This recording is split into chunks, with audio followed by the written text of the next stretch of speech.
All right, there we go. That's pretty easy, right? No big deal. Hey, what's up, everybody? Welcome into the Sports Map Houston ALCS Game 2 post-game breakdown analysis. I'm Brandon Strange. That's Josh Jordan. You know this because you guys were here just last night, and we're doing this again. We're going to break down another Astros win in the ALCS. We're going to do this blow by blow. We're going to give a few minutes to allow everybody to kind of work their way in. We invite you to participate in the show.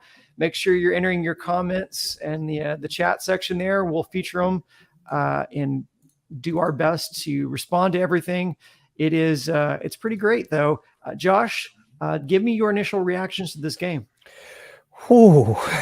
There was a nerve-wracking game, right? Yeah. It was any swing of the bat could have changed it through most of the game. It was the Yankees really didn't do much. It was Fromber with those errors that really allowed them to score. As far as actually swinging the bat, man, they couldn't get it going. Fromber was great.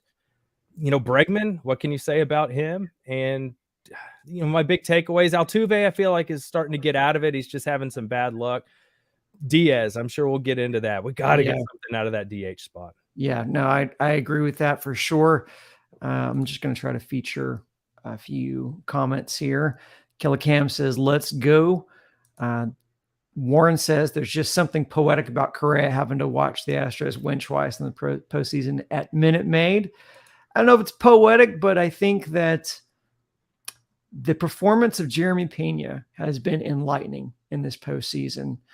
And we have more to get to on that topic as well.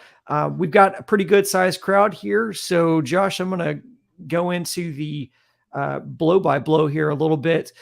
Before the game starts, though, we've got some Yankee adjustments in the lineup. So we see Bader's now been moved to he's been one of their hottest hitters. He's now at the top of the lineup. Peraza is playing in at shortstop for Isaiah Kiner-Falefa. So if you've been following the IKF drama in New York, this is a guy who has been pretty embattled in the shortstop position, is not necessarily gifted as a shortstop. And so it's been a rough go of it at that position for them. And it was not until Game 5 of the ALDS in which they pulled IKF.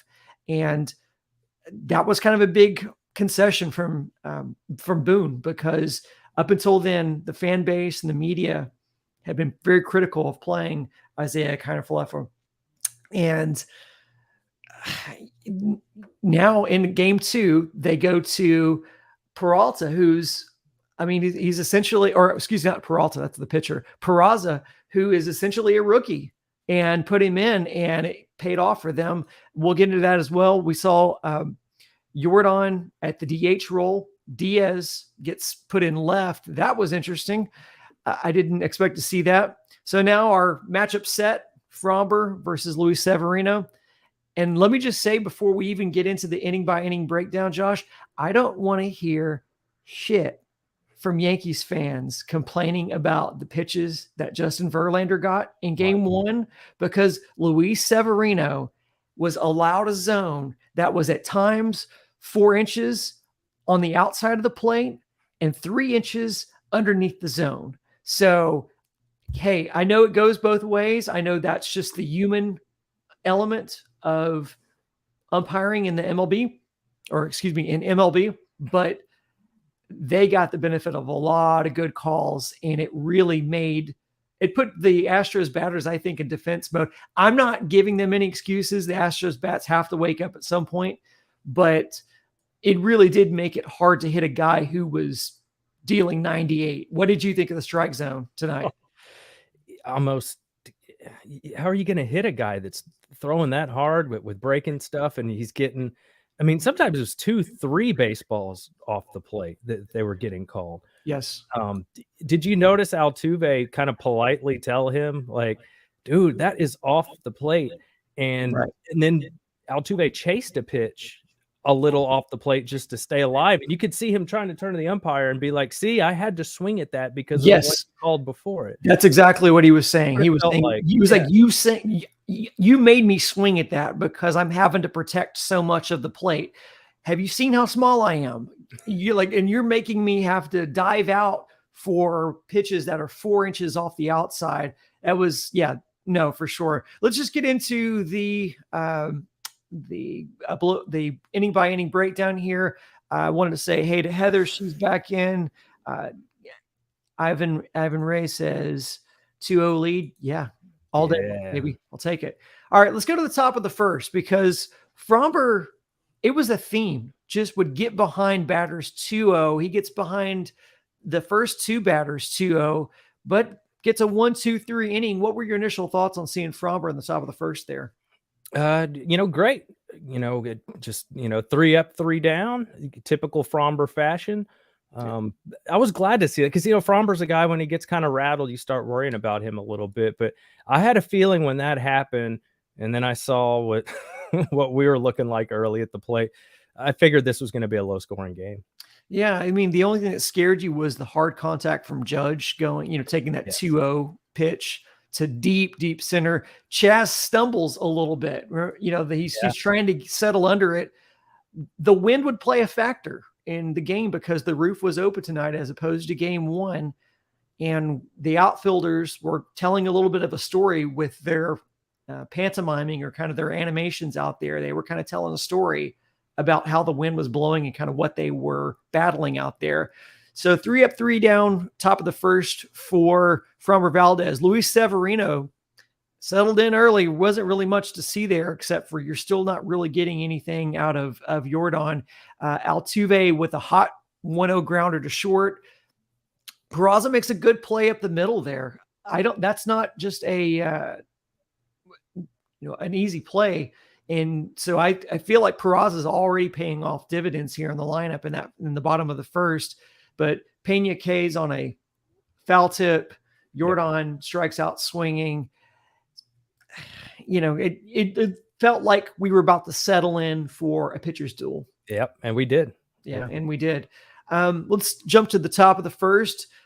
In this inning, the Yankees were patient, laying off the curve from Fromber repeatedly, fouling off fastballs. 35 pitches to get through the first 2 innings for Fromber. We start off with Anthony Rizzo grounding out to Yuli on a 3-2 pitch. Gleyber Torres, long fly out to Tucker on a 3-2 pitch. And Josh Donaldson, who's just really been struggling. It's a 2-2 double to right. But then he gets Higgy swinging on a wicked 2-2 curve, retires it. So a little bit of something. Josh Donaldson finally gets a hold of a ball on a 2-out double, but Fromber settles back in. They get nothing else out of it. No, and when their catcher came up, he just had no clue on how to hit Fromber's curveball. So once he saw that, he just buried him with curveballs, no chance, got out of the inning. Yeah, the bottom of their lineup is pretty brutal. It feels like the bottom of the Astros lineup, except for the fact that the bottom of the Astros lineup is actually delivering in this series. We'll talk more about that, but shout out to my man Maldi. Okay, so let's go to the bottom of the second here.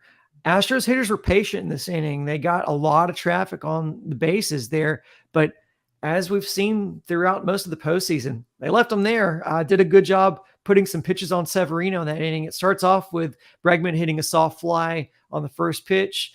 You go, but at the same time, you understand what Breggy's trying to do. He's trying to jump on any fastballs before Severino settles in to start that, chuck in that breaking stuff at you. Kyle Tucker draws a 3-2 walk. That was a great take. That was a changeup that was down the middle but low. And that is a pitch that will strike out so many guys on that exact pitch because it looks so good because it's right down the middle of the plate, but then finishes about like 3 or 4 inches below. And Tucker just spit on it. I thought that was a great at-bat by him, considering he has not had a lot of good ABs in this series. 100%. I had the same thought that you did. It's, you want to jump all over that changeup when it's down the middle because you're like, oh man, I never see something right down the middle like this. And then it's too low to put a good swing on. That's what makes it a great pitch. Awesome that the Tucker, he wasn't falling for it. No, so good. And again, it just goes to show you the professionalism of these guys at bat. It's really been the difference between what Houston's been doing and what the Yankees have been doing, because the Yankees, as one of our commenters here pointed out, they are at the 30-plus strikeout mark for this series. And I mean, because we saw 17 in game one. Yeah. And Fromber had 9. Yeah. Yeah. Fromber had 9 himself. So, and then I know 26. Abreu and then Presley had a couple, right? So yeah, I mean, the difference in the plate discipline has quite frankly been the difference here in the series. We can get a little bit more into that. Diaz strikes out on a 2-2 high fastball. Hickey with a really quick.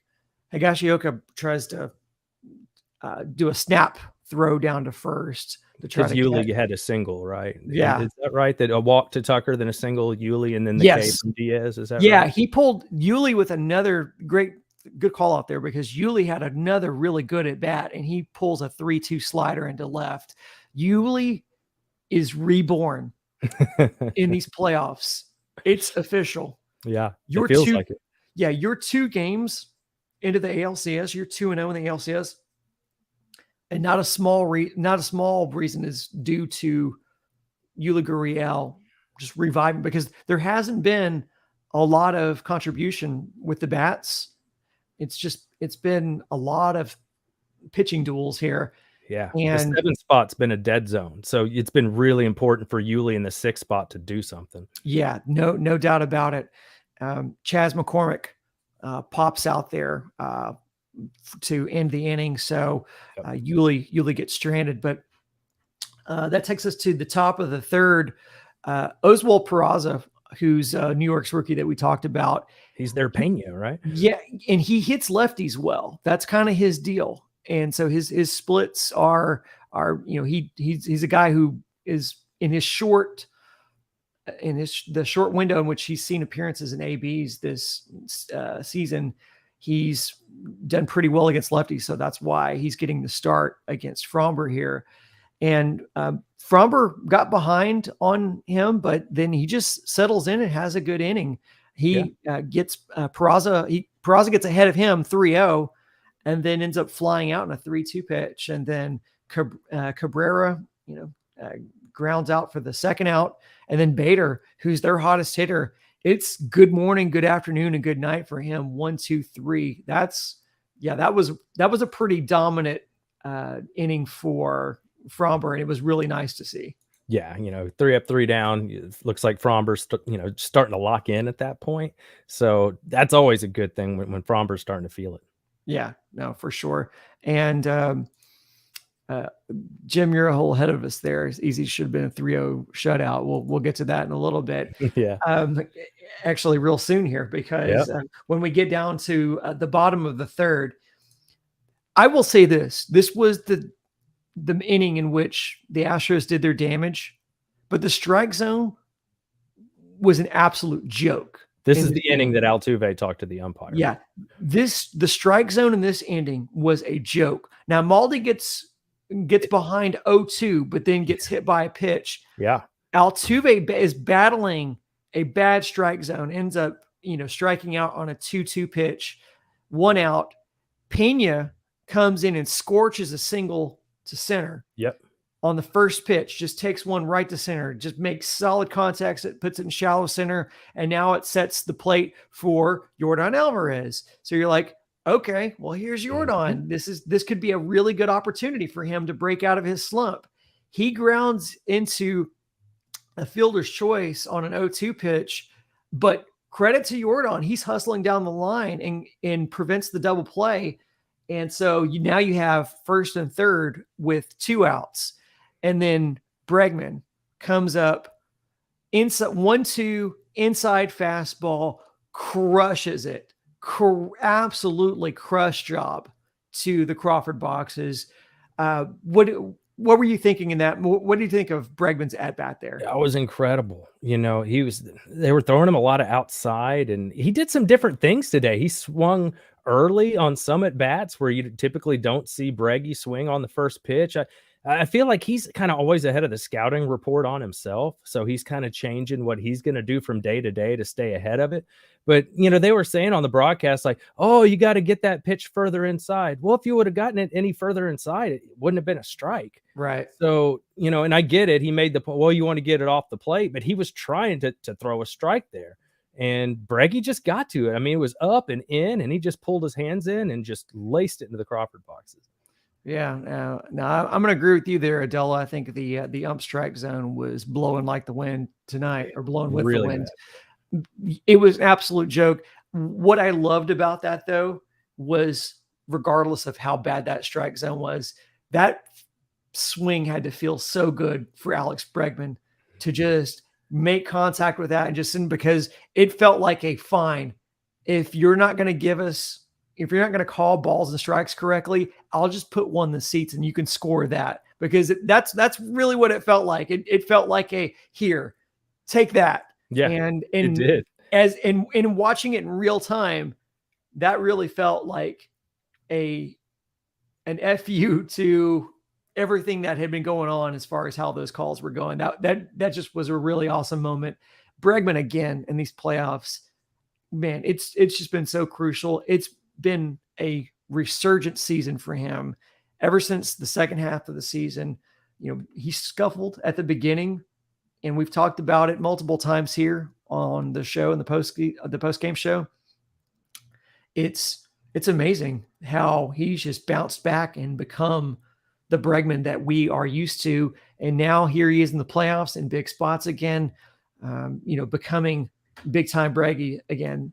Tucker pops up on the first pitch to end that inning, kind of anticlimactically, but the damage had been done. And I mean, that's game. I mean, that was it. That was game. In the broadcast, the TBS broadcast could not stop making excuses for Severino. Like, well, he missed one pitch.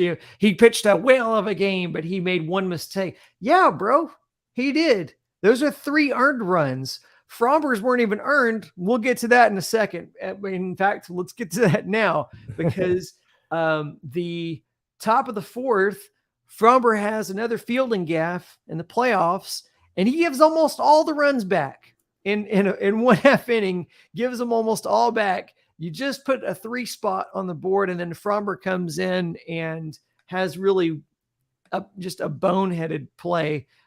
We'll get into it. Judge pulls a 1-1 changeup past Bregman for a single to start off the inning. Stanton grounds back to Fromber. Fromber had what should have been the easiest of double plays, but he wasn't paying attention, kind of snow cones it.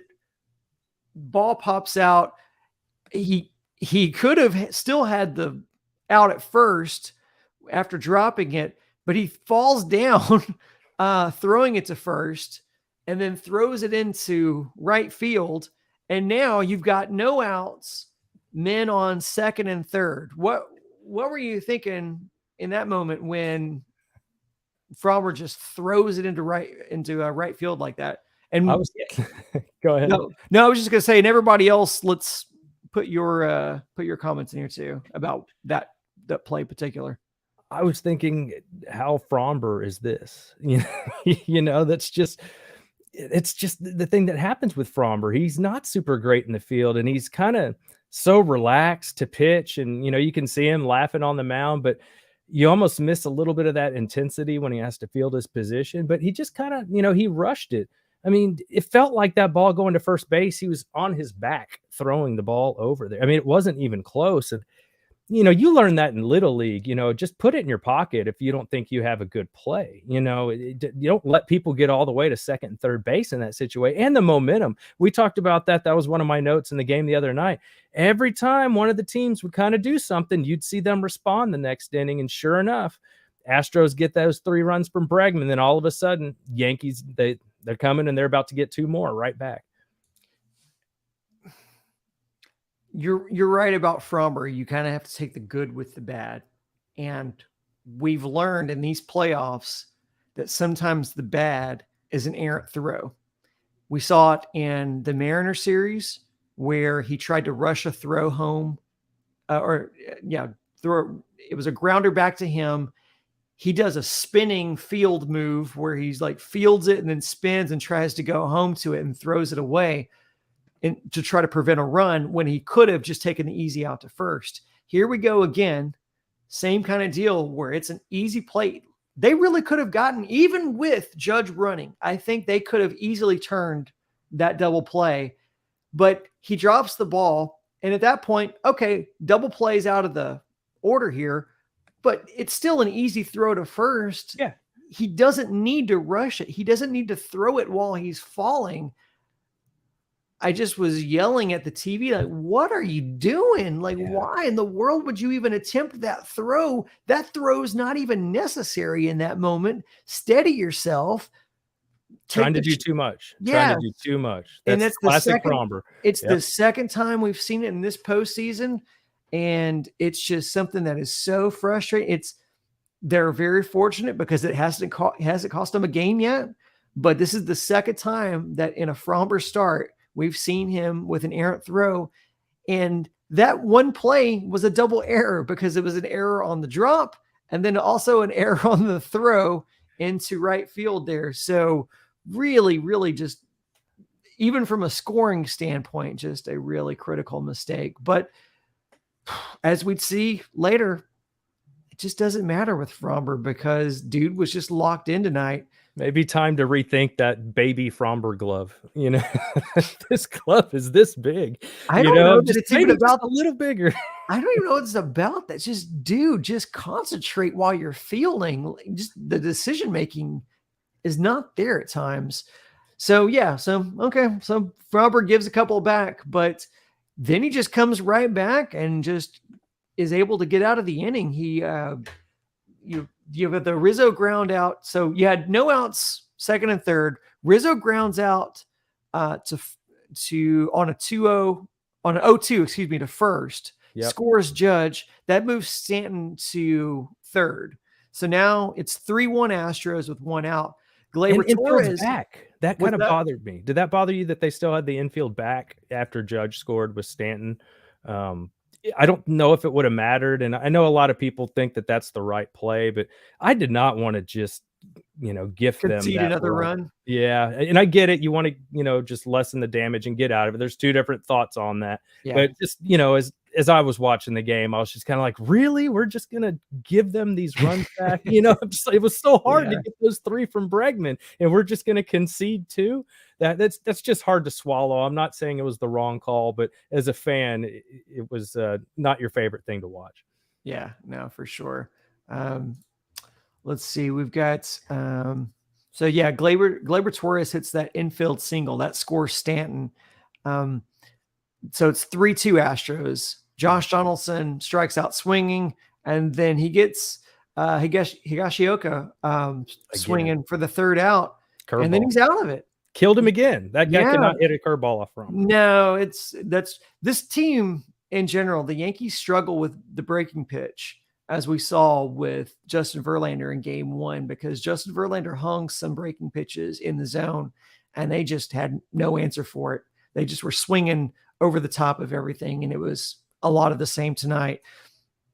So we get back to the bottom of the fourth, and what was really frustrating about the bottom of the fourth was you had Yuli, Diaz, and McCormick go real easy. So you had a real quick 3 up, 3 down for a short, stress-free inning for Severino. You really thought, this was just a combination of bad circumstances because you had Fromber extend the inning. So he's, doing what he does, and then he gets out of it.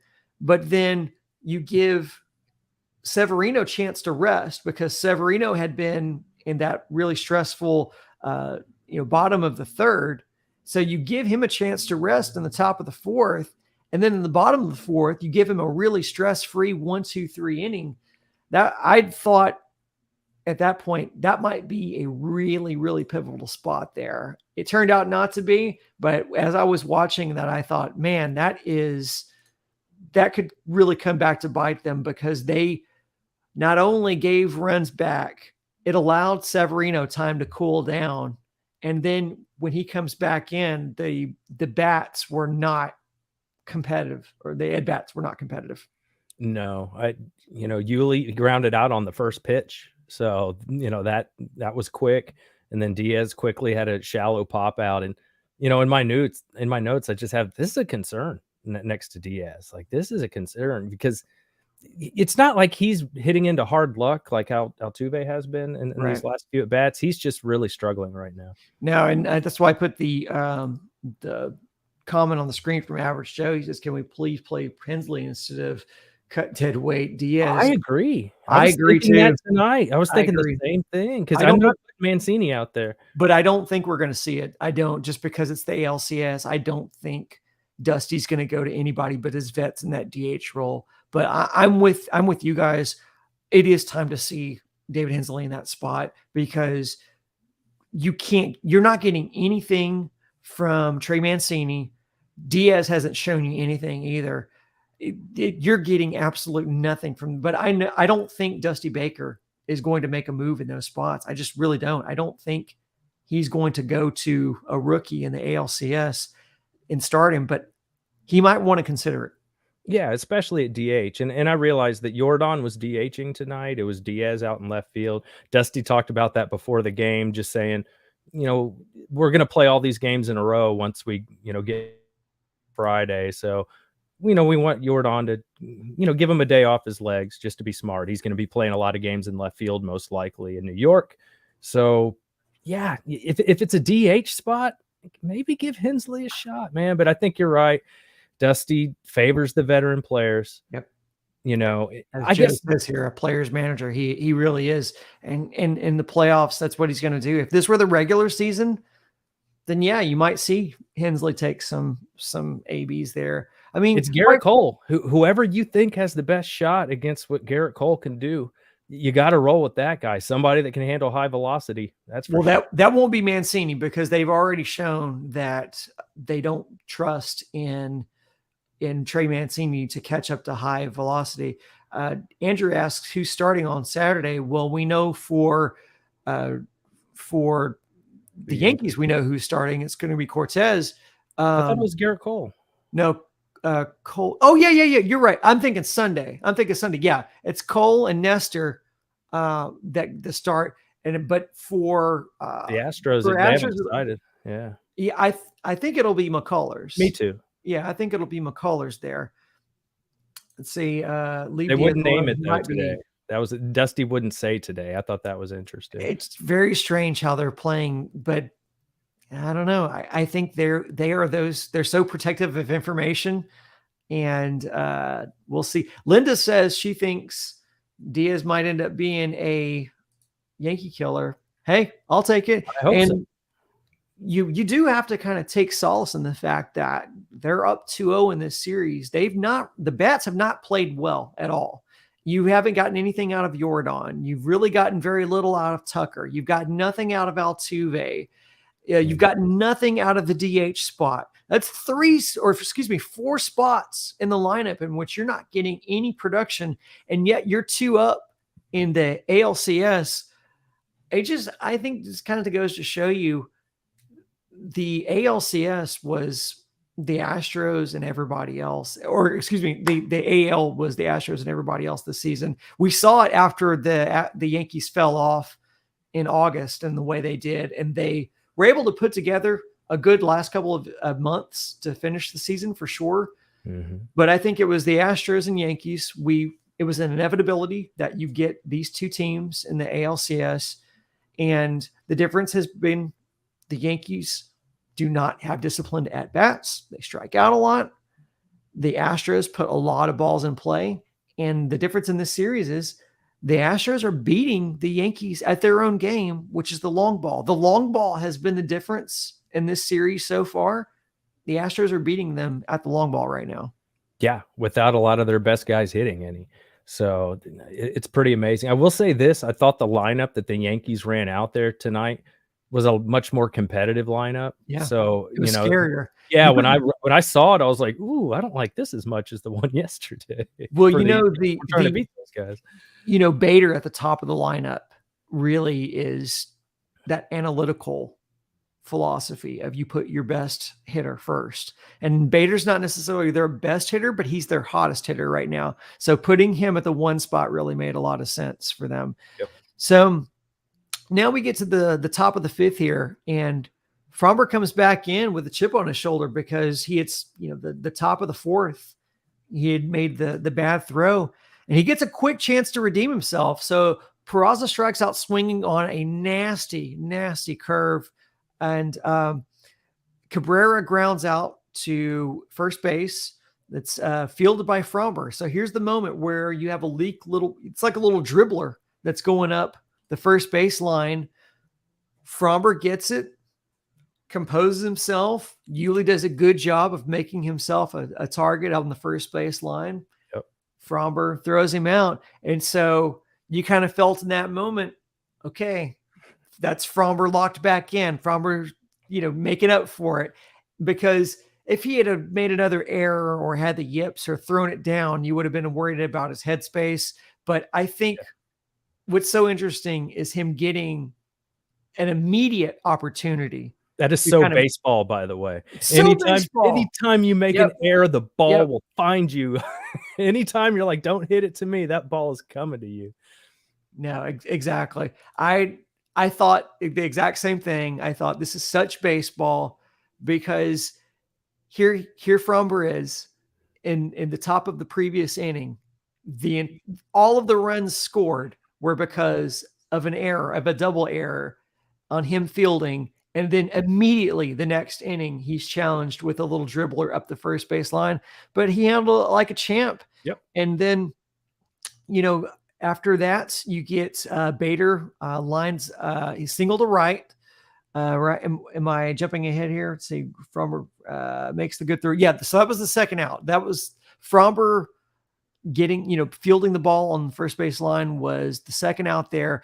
Bader lines a single to right. Of course he does, because Bader's been hot this entire postseason. Yep, getting Judge up again. Yeah. So here comes Judge, pops up to left, strands Bader at first for the third out. He hit that one like a mile in the air, if I remember. Was that the one that was yes, just way up there? Yeah, just way up. It went way up. I'm not going to say anything about Judge because I don't want to jinx this series, but there's starting to be a narrative built about Judge that is based on a lot of years now. The sample size is not small for Aaron Judge at this point. Now, granted, Aaron Judge hit a ball tonight that in Yankee Stadium would have been out because for all the BS that Yankees fans talk about Minute Maid being a Mickey Mouse park, for left field, come on. Their right field's the same thing. Yes, exactly. It's a Mickey Mouse right field. So get out of here with your, it's a Mickey Mouse. Oh, so it's okay as long as it's for left-handed hitters, right? Gotcha. I got you. Yeah. So thankfully that did not get out. Heather was right. Tucker made a beautiful catch on that. For sure. So we get to the bottom of the fifth, and the hot streak continues for Maldi, but the drought continues for Yordan and Altuve. Maldi with the leadoff single on a jam shot to center. Maldi that's the theme tonight. Maldi's on base all night. Yeah. And Altuve pops out to short. Pena scorches a liner to right center, but that's caught for the second out. Yordan hangs.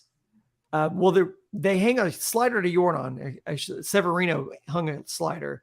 Yordan misses. This is exactly what I'm talking about with Yordan. He is so not dialed in right now because if you would have hung a slider to Yordan at any other time during this season, it gets punished into the seats.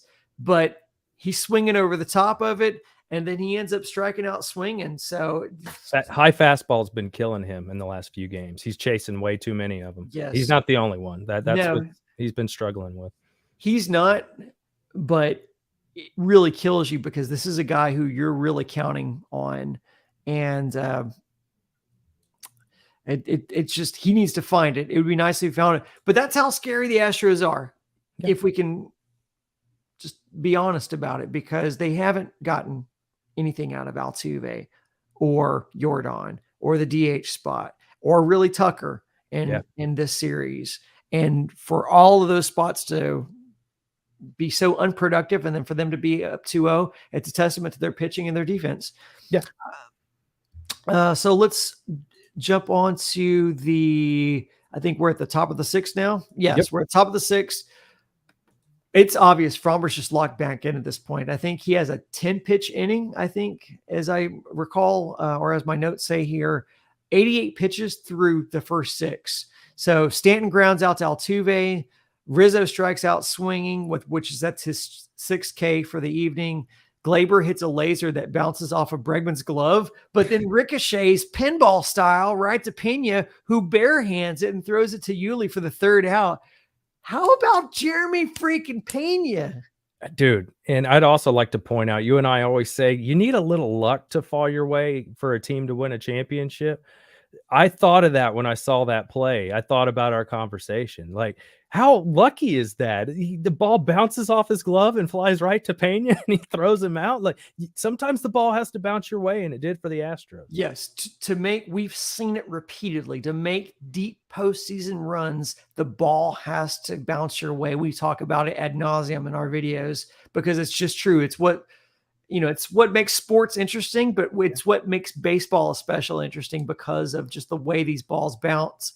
But also, if you're Jeremy Pena, you have to be alert in that play. And for him to have the athleticism and the wherewithal to be able to be alert, barehand that ball, and then make an incredible throw to first, he's the real deal. And man, our commenters say it all the time. Correa, who I got to say, dude is making me say it. Correa, who, because I saw it from a Yankees fan on Twitter today.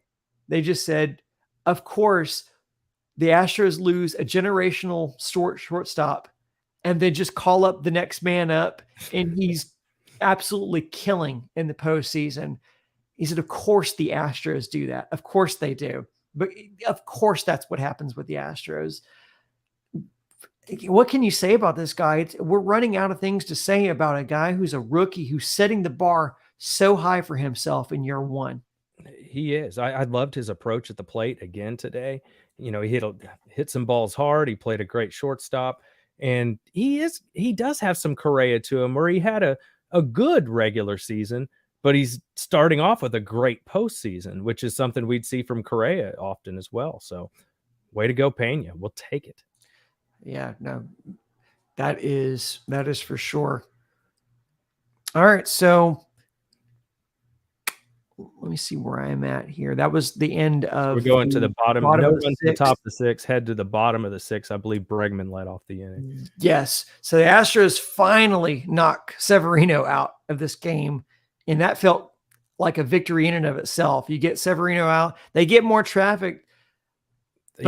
Tucker base hit is what knocked Severino out of the game. Yeah, but the DH spot just continues to be a black hole of production. So Bregman pops up to Peraza, 1 out. Tucker singles to right. Finally, a Tucker hit, snaps an 0 for 10 slump. And then Boone goes in and lifts Severino for Jonathan Loaizaga. Yep. And Yuli stays on his heater, singles through a hole on third. So now you got 2-1, 1 out. But here comes that damn DH spot. That rally killer at the 7th spot in the lineup. Diaz hits into a double play and ends the threat.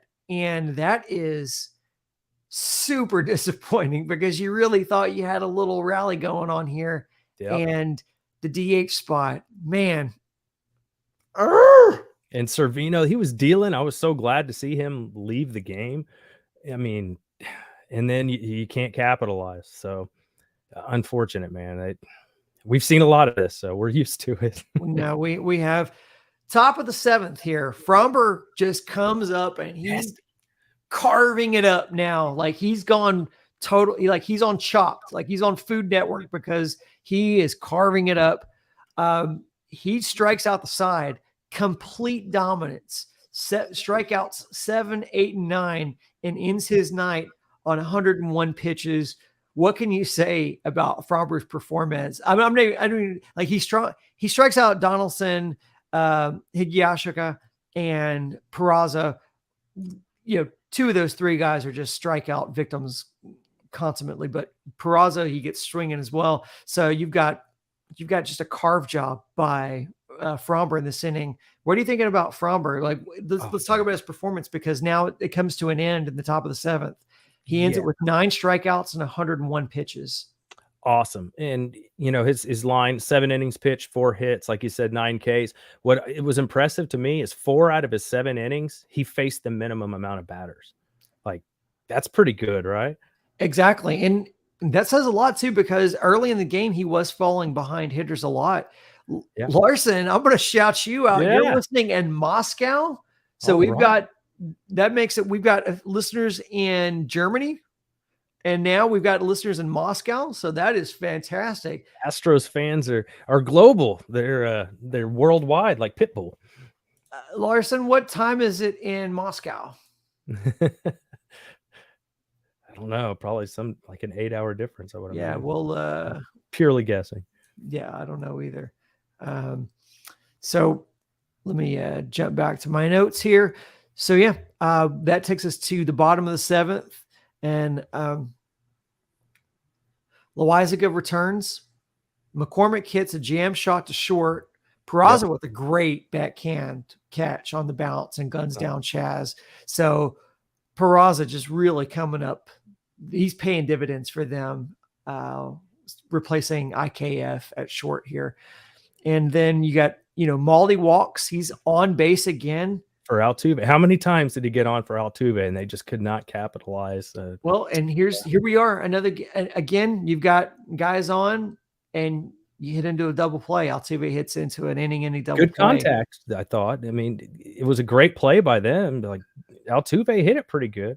I'm not one of the analytics guys, so I don't know about all the expected thing, but Altuve's expected stats have to be out of this world right now, because he's really having good ABs and seeing the ball well. He's just having some terrible luck at hitting it. Here's Andrew says, oh, go ahead. Sorry. I said my note on that just is, did he break every mirror in his house and walk under all the ladders? My Lord. Yeah. That was my note next to that double play. Yeah, Larson wants to know is Altuve second something. It's part of Altuve. You just have to deal with these sorts of string. He's going to struggle at times. He goes through these cold slumps. He's a streaky hitter, and I think a lot of people have been kind of thinking about how once he gets back to the Bronx and he starts hearing the boos, maybe that'll be the motivation that he needs to get under, making some solid contact again. But he's having some good at bats. It's really tough right now. So we have listeners in Canada. We've got listeners in Woodlands, Texas. So that's not incredibly exotic, but at least we're in the same. I don't need to ask what time it is in the Woodlands, but I definitely need to know in Moscow. And so let's see. Top of the 8th, Brian Abreu comes in. He replaces Fromber. Yeah. We get a scare, and we also get a defensive gem in the top of this inning. So Cabrera flies out to center. Bader walks on a 3-2 pitch. Judge gets a hold of one. And if we're in Yankee Stadium, this is a different game. I wonder if the roof was closed, it'd be a different game. Maybe that might be the case too, because we were hearing that the wind was blowing from right to left. Yeah. From right field to left field. And so that definitely might have blown it down too. It's really tough to tell, because there was, I'm trying to think, there was an Astro, I think, was it Pena that had one that scorched one, and it seemed like the wind kind of knocked it down. Like he scorched one to center. Yeah. And it seemed like the wind got a hold of it and brought it down. So Pena might have been able to knock one out of the park if the roof weren't open. It was. And so, you had to deal with those swirling winds. Thanks, Commissioner. Thank you, Commissioner. But the commissioner unintentionally may have cost Judge the go-ahead home run in that case, because Judge flies out. It's a great catch by Tucker. Yeah. Bader does a great job here. He tags at first and goes to second. You can't really discount how big that is, because Bader could have been caught off of first. He might have been misjudging it, trying to get around, and trying to score on that play. Yep. And could have been, caught on a double play with Tucker throwing it back in, because Tucker threw it, made a strong throw. But Bader, very smart in that instance, knew that this was either going to be a home run or an out, stayed at home on first, tags and goes to second. And Stanton goes up 3-0 to Abreu. Yeah, he's up 3-0. This might be the pitching sequence of the ball game, right? Yeah. At least one of the big ones. Scary. You're up 3-0, and then Abreu nuts up, 3 straight strikes, wheelbarrow, and then a paint job for a called third strike to get out of the inning. You cannot discount how big that was in that moment. And Abreu, of all people, he's a guy who has looked good at times, has looked really bad at times. And Dusty trusting him in this moment. We know they're not going to Stanek for whatever reason. For whatever reason, Stanek's completely out of the rotation in the playoffs, except for that 18-inning game in which they needed everybody and it was all hands on deck. But when you saw Montero have that 30 pitch at bat last night, we were questioning it. We didn't know whether Montero was going to get into this game. He did not. And so because of that, you saw Abreu come in relief of Fromber. Yep. And he goes up 3-0 in that sequence to Stanton and then just carves him up. Yeah. Low slider. He got a call on. Yes. And then there was a fastball inside 99 miles an hour, and he whiffed at it. He couldn't catch up. Yep. Because he was looking for that slider. And then they go back to the fastball, Payne another 99 on the outside corner and down. Yep. Just beautiful pitch. Absolutely. That was so big for Abreu. Yes, Abreu got a gift on the slider call, but it wasn't anything more egregious than what Severino had been getting the entire game. At least it was near the K zone, like kind of brushing it. That's what I'm saying. Below it, yeah. There were so many Severino calls on changeups that were low, on fastballs that were outside by that much. Yeah. Like 98 miles per hour, and you're having to protect 4 inches off the plate was ridiculous. So I don't think anything Abreu got in that inning was egregious at all. I think that what it really came down to was Abreu pitched within the zone that was being called that night. And those 2 fastballs to end the inning were disgusting. I mean, just 99 paint. Yep. That was really awesome. So then, the bottom of the 8th, Yankees bullpen continues to compete. Yordan gives him a gift, and then Higashioka averts disaster. So Pena grounds out to first for the first out. And then we have the pitching change where Boone lifts Jonathan Loaizaga for Wandy Peralta to face Yordan. Yep. And then here's another example, of Yordan against a lefty. It doesn't matter. The splits don't matter to him. So he singles up the center and snaps his 0 for 12. So we've had Tucker snap an 0 for 10. You had Yordan snap an 0 for 12. But then Yordan gets caught napping off the base. He gets caught leaning. It's initially they throw, so Peralta throws. It's initially called safe. But then upon review, it gets overturned and he's out. What did you think of that call? I also put in my notes, I was like, I can't imagine they had an angle that absolutely proved that they tagged him. Because even all the angles we had, even the announcers are like, man, if they got him in the lat, then he made it back. If they got him in the shoulder, then he's probably out. And it was really hard to tell. I was shocked that they overturned it. I really was. That was hard to believe. The other thing just quickly before Jordan got on, remember that quick pitch from Peralta? Yes. That they got a quick fastball in there for strike one on Jordan. And, so when guys are doing stuff like that, crafty lefties, you have to watch out for them, especially at first base, pickoff moves. A lot of Little League Baseball mistakes for the Astros tonight with the Fromber error, Jordan getting picked. Jordan wasn't even trying to get a big lead and steal. He was just kind of taking an average secondary leadoff. He just kind of got there. He got caught off guard. I mean, really, he wasn't paying attention. No, he wasn't. And that was pretty frustrating.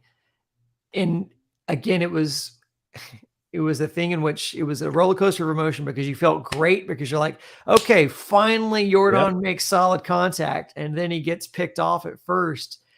I'm like you, when I watched that replay, I don't know that there was enough evidence to overturn that. In the side angle where you're looking at it from behind first base, it looked like when he swept his glove towards Jordan as Jordan was sliding back, it looked like the glove caught on the ground first, allowing Jordan to touch, and then it was the secondary touch that made contact with Jordan. That's not what they saw in New York, and so they called him out. So, and then, of course, in typical baseball fashion, what happens after you do something stupid like that? Oh, nothing. Bregman singling up the middle, like no big nothing. Then Jordan happened. Jordan's on base and gets picked off first, and then of course Bregman singles up first, so or singles up the middle. So of course, but I don't know if it would have mattered because I mean I guess it changes the intensity of the game. And so makes it a little bit more, makes it more of a high leverage situation. But Tucker pops out in the infield. That was a weird play. Yeah. And so here's Rizzo and Higashioka are running towards the ball together. And Higgy makes the catch, but they collide for the third out. So that was pretty scary for them. That could have been a really significant play. Thankfully no one was hurt on it, but at the very least you could have had someone drop the ball on that play. And then you got Yuli up with, bases juiced. Yuli it would have been bases juiced if Jordan wouldn't have got picked right. but even in that situation, they dropped the ball. You have to think that it's at least first and third, if not second and third, depending on how bad the collision is. Then maybe it's second and third with two outs. Yeah. Like you said, with Yuli coming up, who's literally their hottest hitter. And if it was in play or not, if it was a foul ball, maybe not. It was close, right? Like where would the ball have landed? I don't know. Yeah. And where did they touch the ball? I guess they touched it in foul territory. I'd have to go back and look at the replay. I'd have to go back and look too. It seemed like it was foul territory as I remember, but I don't recall exactly. So that takes us to the top of the ninth and the return of Ryan Stressley in a save situation. But this has a little wrinkle in it because a fan runs onto the field and is trying to hug and take a selfie with Altuve. Obviously they don't show it on the broadcast, but this is kind of a deal because this disrupts Ryan Presley's pre-inning ritual, where he goes in and can kind of throw his pitches and whatnot. And he's having to wait in this high leverage situation here where he is going in, relying on the adrenaline. And then he's waiting for some bonehead to get tackled on the field and dragged off. Was very frustrating, especially for me watching this, and my heart's in my throat because there's no room for error. It's a 1-run lead, and a homer in this situation could send you into extras for who knows how long. And you and I went through that 18-inning game in the ALDS. We were not trying to repeat that. No one's trying to do a post-game show at 1 o'clock on a Thursday evening, or Friday morning, as the case were. Yeah. So heart's in the throat, and then here's some drunk bonehead on the field Did that give you a bad feeling? Did you feel like maybe that was a little bad juju on the inning coming in? I did, but then I saw Presley laughing because the guys they're like, he won't let go of Altuve. He's hugging him. Yeah. So Average Joe says 2 good outings in a row, no doubt. And this outing was really good. The outing before was he had a 4-out save, but yeah, you're exactly right. Average Joe says Presley is back. He had that rough outing in New York during the season and then came back and was part of the lineup that no hit New York. Yeah. And so you kind of felt like he already redeemed himself. I just didn't really feel like I felt like it was Yankee fans that were holding on to that. Like I felt like Yankee fans were going, oh, well, we've touched up Presley before. Like, yeah, but then you also got no hit. Yeah. So how do you think you have an advantage? But I mean, I get it. It's whatever. We're all trying to, create narratives as content creators here. But Presley comes in, gets Rizzo swinging, gets Glaber swinging. So you got 2 outs. Now walk to Donaldson. Now things are and what's frustrating is Donaldson has been literally awful. Like Donaldson has been literally awful. And you walk that guy. And so here comes Matt Carpenter. He took a tough pitch on 3-2. It was good. Total credit there. Matt Carpenter comes in. So we know how game 1 ended. And it was Matt Carpenter getting carved up by Ryan Presley. So what you're worried about is okay, that's the last last live AB that Matt Carpenter took was against Presley. Has he learned anything? Is he going to be able to make an adjustment in this moment? And then, nope. I mean, he strikes out on a check swing. How many times have you seen that call? It's not a whole lot where that game ends on a called swing on a check swing, but it was the right call. It was absolutely the right call. He went around on it, but yeah, it seemed fitting that you end the game on a check swing strike call, considering just how weird this game was. It was a weird game. We didn't even mention in this inning, the Rizzo at bat, where with 2 strikes on him, he runs up into the front of the batter's box to where he's even out of the batter's box so far forward, trying to catch that slider before it breaks. It was a weird bunch of stuff in this game. That reminded me of Morgan Ensberg kind of changing his stance in the middle of ABs. Makes me think of Rock and Jock softball, where you kind of get a running head start to try and hit the ball. I was like, what is going on? Yeah, Trevor, that's what we're talking about. Rizzo crowding the plate. He ran I think his front foot was almost out of the batter's box. Almost into the grass. And because he's like, I'm going to get all the way before that thing curves. Like, I know I can't read the bend on it. So let me just get ahead of it and see if I can't just get it before it goes all the way down. And it didn't work out for him. But no, it was just very odd. It was a strange game, but hey, as long as you win, who cares? And yeah, I think Average Joe's right. It felt like a desperation move. It did. I think the reality is that, for as much as we bag on, Ryan Stressley or whatever, it was, what dude has a wicked breaking ball. And it's really easy for people like us or John Boy to say, oh, Ryan Presley hung one. You go behind that plate with a bat and see if you can tell when he's hanging one. You try to make contact with a ball, because regardless of whether it's in the zone or not, it still has a wicked break on it. And it's no easy task to try to put the barrel of the bat to that ball. And so it's a hard thing. And I don't know about you, but it looks like right now, a lot of the Yankees hitters are guessing. Yeah. Well, with Presley, it's tough, right? Because you saw him actually break out a changeup, I believe it was to Rizzo. And, Presley doesn't throw a lot of changeups. He's thrown a few more lately. But he's also nasty because he's got the slider and the curveball. So they're different speeds, different break. And then he can blow 95 past you when he wants to, but he rarely does. That just tells you how good the breaking stuff is. He doesn't get away from it. No, it doesn't. But I mean, because at the end of the day, it induces so many swings. Yeah. The break is so sharp on it, and it breaks so late. That's literally why Rizzo's trying to get up in the box and get there earlier, because the break is so late. They're waiting on it, and they're like, okay. And then you see it at one level, and then right as it's crossing the plate, it just drops. And it's disgusting. And the media can say all they want to about, oh, Presley hung one. Okay, cool. We'll barrel it and then talk to me. Yeah. Because dude's just throwing filth right now. Yep.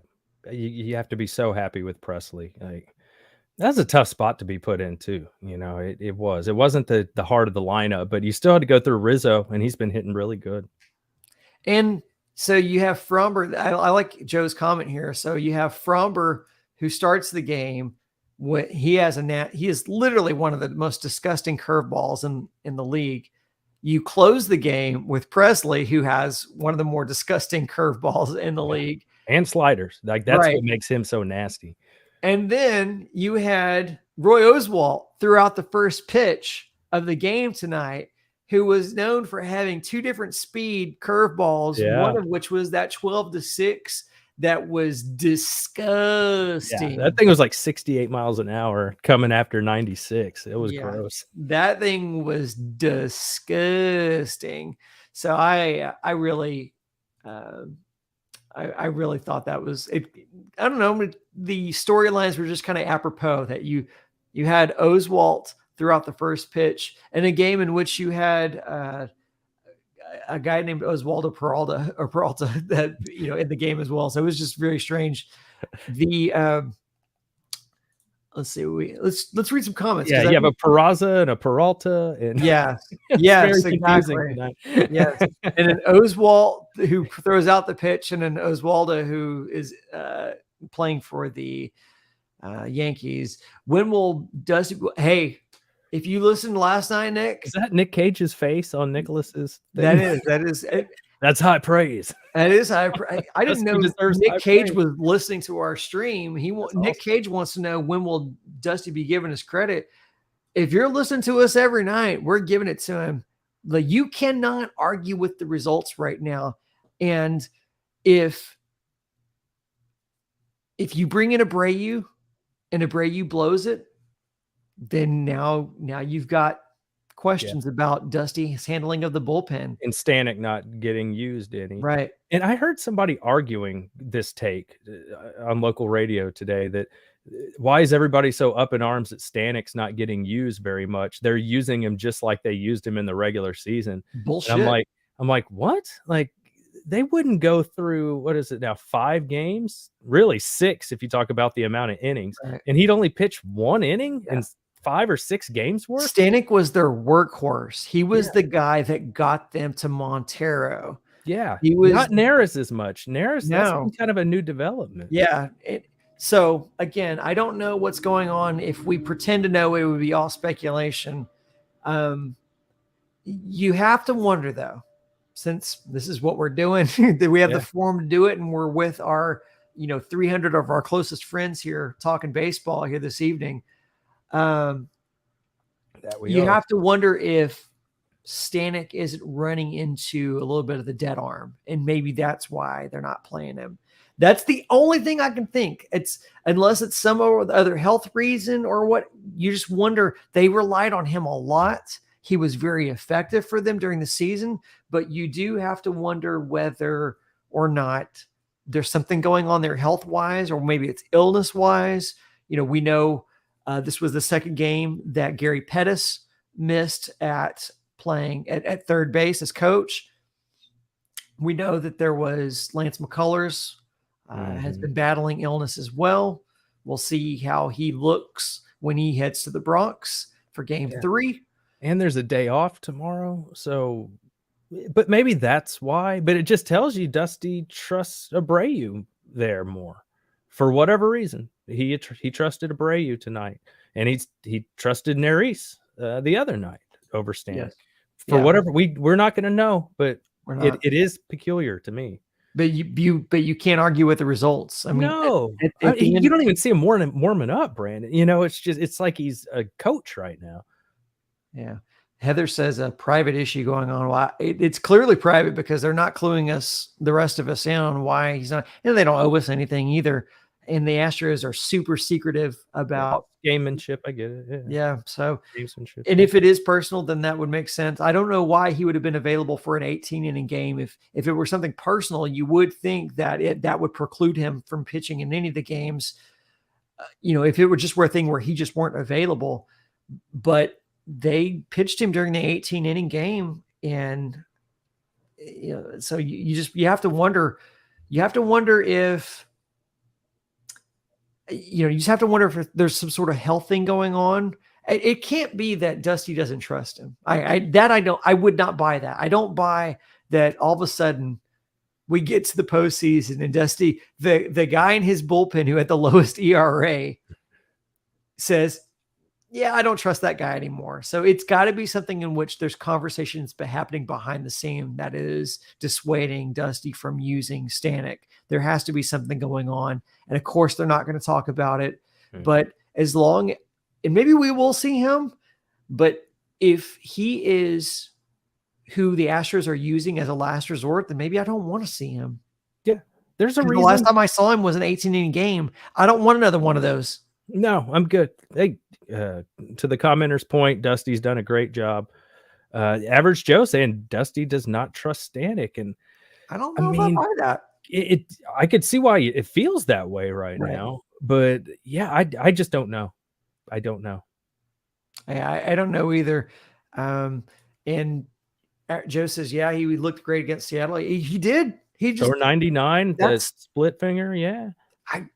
I don't know why he would not be used, but he's not being used. And that's, it's fine, man. Again, you can't complain.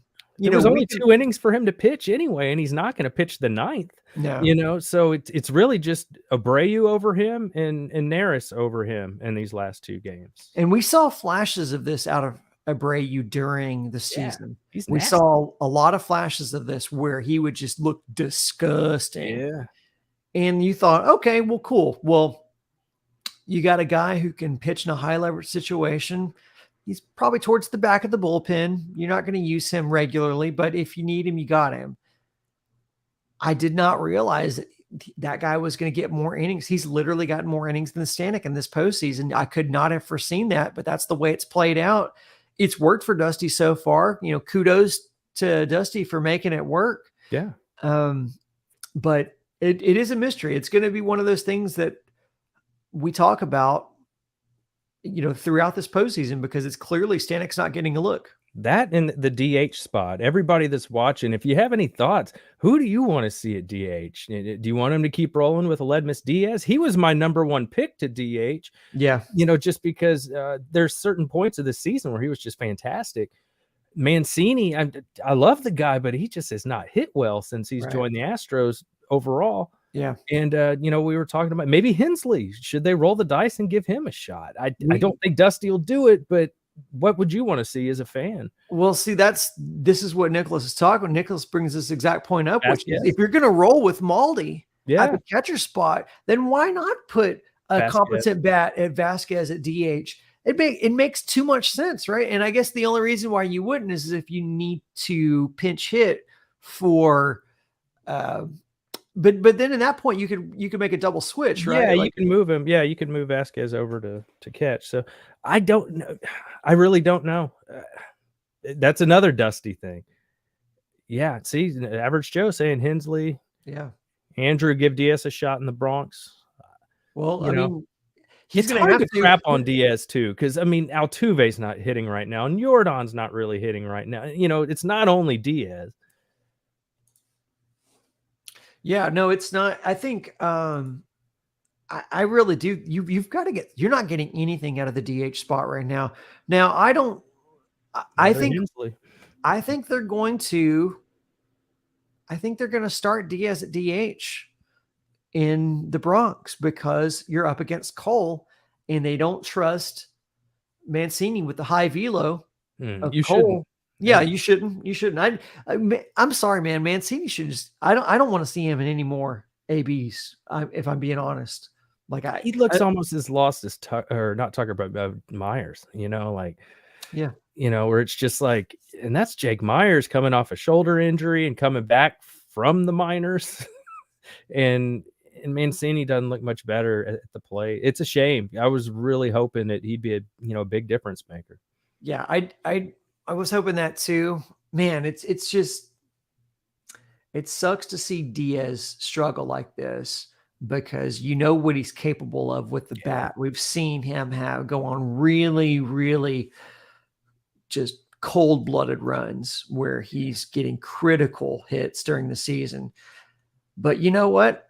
Everything's different in the postseason. It would be really awesome if he could produce, but you're not seeing it. I'd like to know what everybody else says. Keep telling us what you think, whether you think maybe it should be Vasquez or Henley. Yeah. What about starting game 3? We can throw that one out to the audience as well. Should it be McCullers or Christian Javier, who no-hit the Yankees in New York the last time he was there?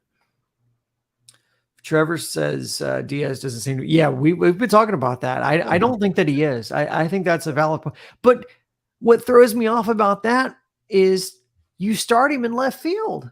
Yeah. So if Diaz isn't 100% healthy, why is he playing defense out there? McCormick's kind of playing on a bad ankle, but he's not. He doesn't look like he's limping around out there. It looks like he got over that. I'm not going to go with you on that one, Joe. I don't think Diaz stinks. He has a low batting average, but so does a lot of people. Unfortunately, Tucker doesn't have the greatest batting average either. Let's see. John says Javier should start game 3. David says Javier. Ooh. And then we've got a vote for Javier in game 4. Mary says all of them have caught Altuviitis, which going around. That's what we've heard. Altuviitis is a lot easier to pronounce than most of the backup infielders for the Yankees. For the Yankees, yeah. And a lot easier to pronounce. Doesn't Altuviitis? He's the backup shortstop, right? Let's say Javier in game 4. I like the idea of McCullers in game 3. I like the way he performed in Seattle, and he's kind of like a bulldog. I like that mentality. So and what you have to hope is much like what happened tonight, which was you had you were able to go toe to toe with the pitching, and then one of your hitters was able to make solid contact and hit a home run and be the difference. Because right now it's really tough to say that you feel great about these batters going up against Garrett Cole like a fully rested Garrett Cole going up in the ground. Now, Boone's going to take a lot of flack for this if they don't, if Cole is really dominant and they didn't use him, because there was a lot of debate on whether you should have used him tonight on 3 days rest and then pitch him again later in the series. But the way Boone wants it to line up is he wants him for game 3 and then on 3 days rest for game 7. And so I heard John Granado and Lance Erline talking about it this morning on the bench. Granado says, why are you planning for a game 7? You might not make it there. Why are you worried about who's pitching on game like this? Like if you falling down 0-2 is critical. Because now the Astros are 2 wins away from closing out the series, knocking on wood here. The Astros are two wins away from closing out the series. What the hell does it matter who's throwing in game 7 if there isn't one? I agree. And Jessica Mendoza, she does a lot of baseball coverage for ESPN. She goes on with Stephen A. Smith from time to time. And she was on talking about this series today. She said she heard Dusty say that Verlander wasn't going to pitch again in this series. Have you heard that? No, I haven't heard that. But also, Dusty will literally contradict himself in 2 different press conferences. In 2 different press conferences, because we saw that in last series. In the last series, we saw him talk about who was going to be available to pitch for Game 4. Yeah, and there was a question of whether Javier was going to pitch in Game 4 or not, and he gave 2 different answers to 2 different people. So genius or senior moment, we don't know, but maybe that's part of the brilliance of Dusty. Yeah, I don't know, but I can't argue with the results. Frank still says no one's worried about Cole Astros. I guess I cloned him. I don't know. I don't know who the clone is, but when do you think the next time we see Hunter Brown is? I was just thinking that. When do you think we see a Hunter Brown sighting? Do you think he piggybacks with? I think, the McCullers game, McCullers or Javier start, because both of those guys can get chased early, not because they give up a lot of runs, but because of pitch count. Mm-hmm. So if they're out after 5, then yeah, I think you see Hunter Brown. That'll be interesting if they go Hunter Brown in a high leverage situation over Stanek, if it's another thing, like another rung. Garrett Cole and Joe Musgrove name a more iconic duo. The Sticky Boys. I'm seeing some votes for Mancini over Diaz. I guess, man, I think that's just recency bias. Mancini looks awful at the plate, and I don't expect him to look any better against Garrett Cole. Sorry, I just don't. There's a lot of hate that Garrett Cole gets for whatever reason, and I know what some of the reason is. Part of it's because he sounds like Kermit the Frog, and the other part of it's because he took this ungodly contract, and a lot of people feel like he hasn't lived up to it. And of course, put on a stupid hat right after the World Series with the Astros, representing himself, or Boris or whatever. Like, that was not a good look either. Yeah. Jordan Brown, who should hit 7th? Well, that's what we've been talking about.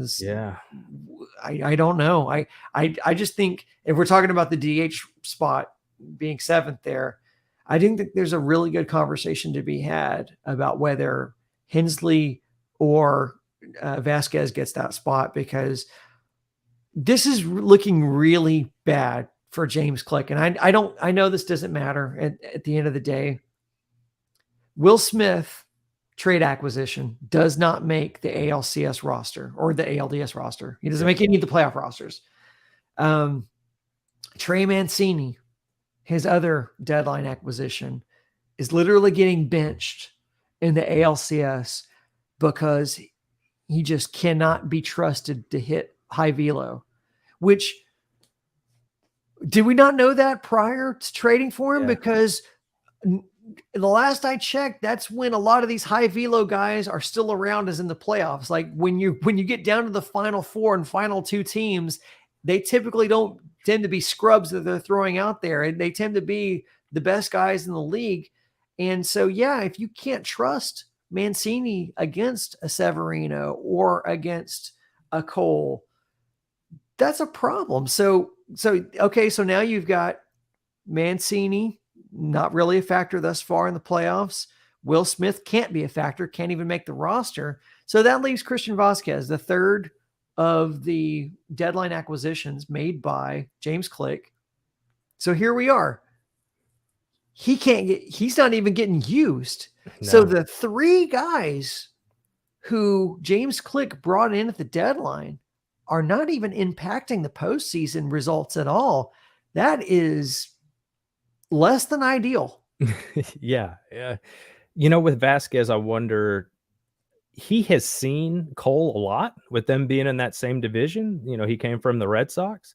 I'm curious to see what his splits are against Garrett Cole, but just based on the fact that he's seen Cole a lot, maybe give him the nod, just that, he's faced him a bunch of times. I have to imagine he has at least a better idea of what Cole wants to do, but going completely the other side, maybe you just want a young guy that has some serious bat speed.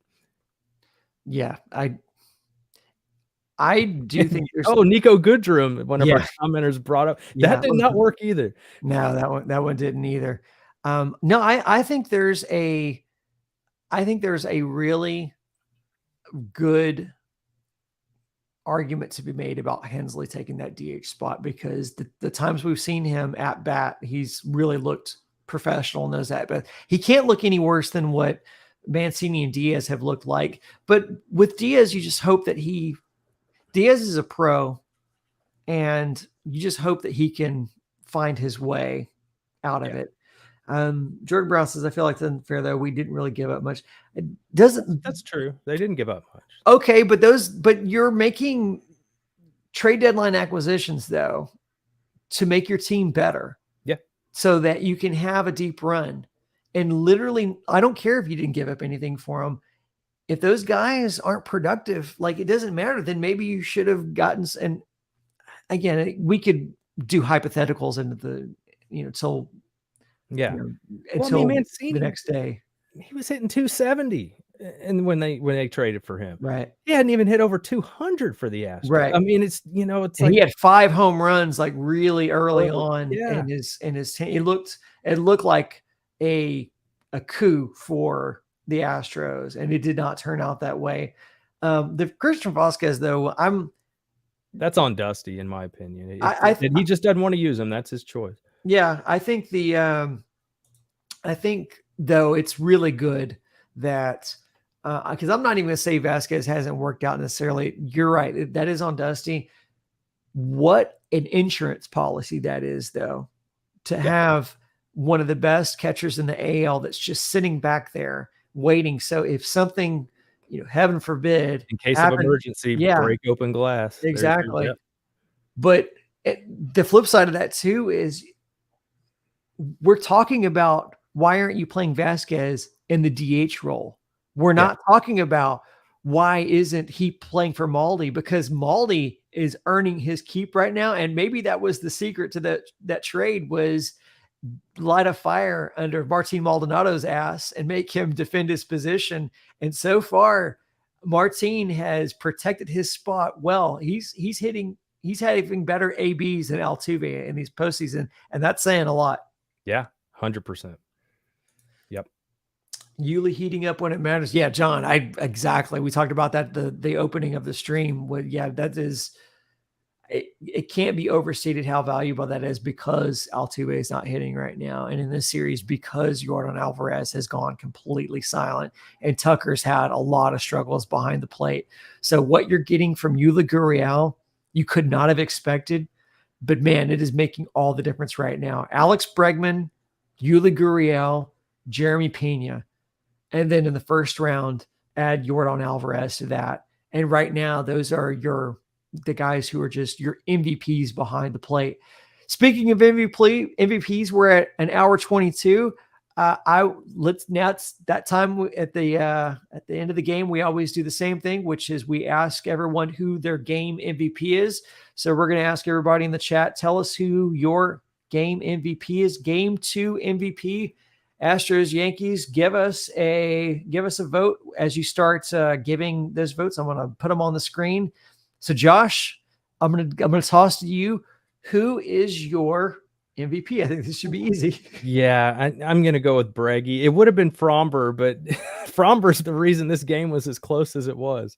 So I'm going to give it to Breggy here. And guys, you be our MVPs. Please hit like on the videos. It helps the channel so much. We'd really appreciate it. If you haven't subscribed, please do. We're going to keep covering this stuff for you. And during the week, we're always cranking out Astros videos. So we've got we got over 250 people in the room right now. So if everybody goes and hits it right now, then we'll have one of the highest, videos likes that we've had all week. So please, let's just do that. So Presley, we got to vote for Presley. That's a good answer. Presley was your MVP yesterday. From last night, from game 1. That was mine. Presley did a great job too. Presley was second, being Fromber. Yeah. Nick says, I send you both high praise. Thank you, Nick. Thank you, Nick. I love Con Air. Yeah. Ryan Presley. Yes, BB. Bregman. Thank you. Maldi 3 for 11. Well, I don't think it was Bregman. Feed the algorithm. Yeah, exactly. Feed the algorithm. That's not even a vote, but that's just, yes, everyone needs to be hitting like. If you're watching this, please hit like. I mean, you're enjoying, like, you're giving us 5 minutes of your life. I think the average watch time on these is like 7 or 8 minutes, for the few thousand of people who trickle through here. So, if you're here, there's over 200 people right now. Just go ahead and click like. That would be so awesome. Bregman, Salsa Night. Pena the rookie. All right. Okay. That's another expected one. Yep. Let's see. Astros pitching staff. Yep. Nick's on it there. Big for my click, Zach Brev. I know who that is now. I looked that up, Mark. So you mentioned that last night. So I actually went and looked it up. My wife says she didn't think so, but hey, I'm not going to argue with a woman. Let's see. Fromber. He did lock in after his says Mancini. Mancini. Way to go, Brian. Salsa Night. JV. That's okay. Yuli. Okay. It's interesting. Trevor says like and subscribe. Yes. Maybe they mean the series so far. Yeah, for sure. Thank you, World Traveler. Average Joe says good show. Hey, we appreciate Joe. Thank you dude. You've hung with us from the beginning of this broadcast, so we appreciate it, man. That's awesome. Seeing a lot of I think Bregman's going to win it. Brian Stanek MVP. He hasn't given up any runs. Exactly. Brian Abreu. That's it. Right. Yeah, that's a good one too, man, because that dude nailed Stanton in a big moment. For sure, man. Honorable mentions the wind. Yeah. Good one, John. Yeah. Mash the button if you're not a bot. Well, or if you're a bot. I'm not going to exclude bots either, man. Come on, bots. If you like the Astros, I'm cool with that bot. Yeah. Or, if you don't like the Astros, I don't care. Just see. Zach Braff doesn't have that facial. I think that's part of it. Got to be Bregman. Yeah, okay. I agree too, man. It's got to be Breggy. It's one of those in which you can certainly justify several people that contributed because it's such a close game. But this sure does feel like Astros baseball. This feels exactly like Astros baseball, which is it's not always pretty. Nope. And it's not high scoring, but they score just enough to score more than you, and then that's it. And the bullpen has really shown up. The Yankees don't have anything to be ashamed of. They're not getting blown out in the series so far. We were saying this in the last series. The Mariners could have won every single one of these games, but they didn't. And then here we are. The Yankees could have won both of these games, but they didn't. Royos, he's the MVP for throwing out the first pitch. Well, he certainly set the tone. Andrew says Mattress Mac is the MVP. And Hung says, who's the most surprising contributor is Pena. I don't think Pena's been hitting during the season. So I would say Yuli is definitely the surprise contributor in the postseason, but he's not a surprise contributor. If he's surprising anybody, it's because they're not watching, because he has been nailed throughout this postseason. And so, big shout out to Yuli, man. Yeah. I will say Pena, big jump from regular season to postseason, though. It was, even though he was hitting 250, there was still a lot of at bats where he didn't have a chance. He looks a lot more dialed in now. Yeah, he's a lot more poised. But I will say this: his postseason ABs much more closely mirroring what was happening at the beginning of the season for him when he first broke in. Yeah, he knows I'm going after that slider because that's what they're throwing at me. And when he gets a fastball, he loves the fastball. It's a good approach. Jordan, I appreciate that. We love having you with us. Appreciate it, man. We're starting to get familiar. We've only done 5 of these shows. Yeah. And so we're still getting to know everybody who kind of comes in, but we really do appreciate everybody coming in. And see, I think comparing Hollywood Purgatory says comparing Garrett Cole's voice to Kermit the Frog is kind of mean and bullying. Well, I can't justify doing it, but it gets done. So yeah, maybe we got another Fromber's puny glove as the MVP. Yeah, The little baby glove. All that matters is the game's over. Oops, hold on. And Houston has the most runs. Yeah, that's it. Yep, you're on it, John. That's all I cared about when the game was over. And then we've got, World Travelers has 17 Ks in game 1, 13 Ks in game 2 for the Yankees. That's the storyline. It is. That's what we've talked about. Is it's the plate discipline has been the difference in this series. Just put the ball in play, man. Hey, give yourself a chance. You had 17, and to exemplify that, in game 1, you had 17 strikeouts for the Yankees versus 2 for the Astros. You're going to have a hard time winning a series with a strikeout disparity that looks like that. That being said, the Yankees have been in these. And they have. And in the same way that Seattle goes back home and tells themselves, we could have swept this. Yeah. Easily could have been a swept the other way.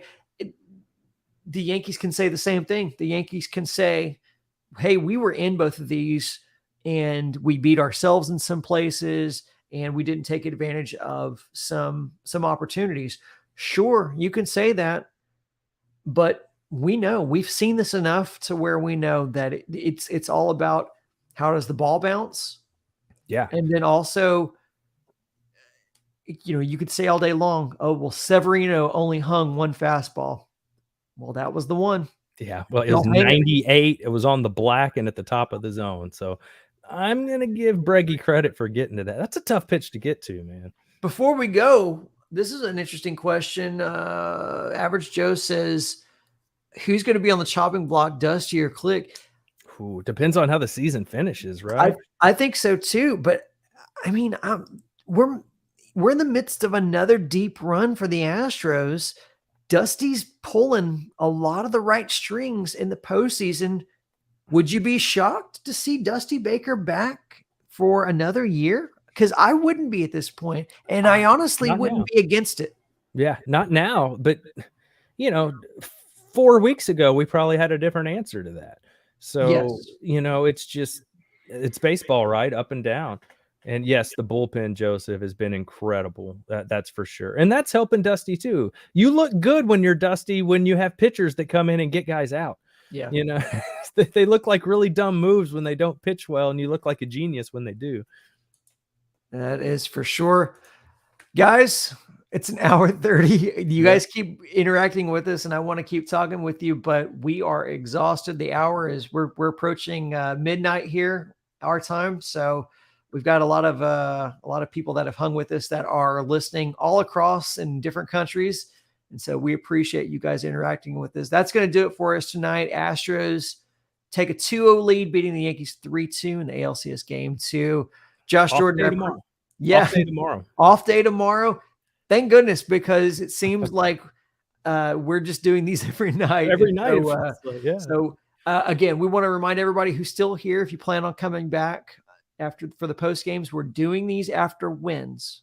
We're doing these after wins, not because we're fair weather fans, but because it's just a brutal schedule and we have some other things that are conflicts. So we will try to do these.